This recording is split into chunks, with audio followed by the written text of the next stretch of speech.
নমস্কার।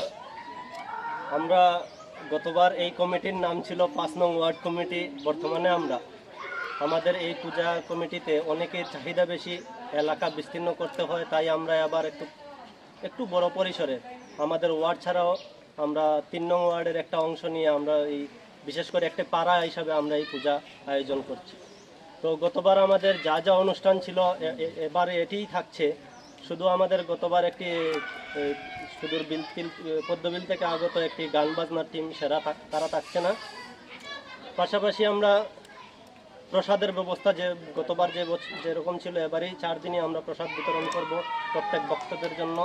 আমরা পূজা কমিটির সম্পাদক, সভাপতি, কোষাধ্যক্ষ সবাই পরিশ্রম করছেন। আমরা এবার আরও যাতে সুন্দর করতে পারি এটা আমরা আশা করি।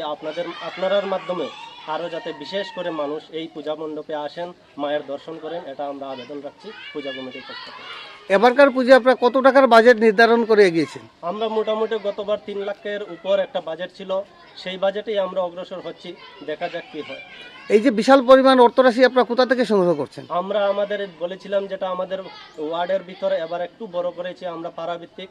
তো এই পাড়া থেকেই সম্পূর্ণ টাকা আমরা কালেকশন করি, প্রত্যেকেই নিজের সাধ্যমতো দিয়ে থাকেন এই পূজা কমিটি।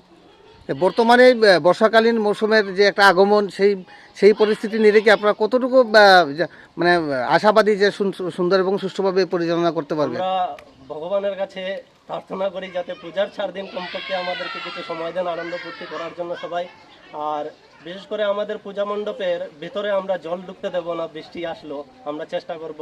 আশা করি আমাদের মা বাসন্তী আমাদেরকে সেই সহযোগিতা করবে।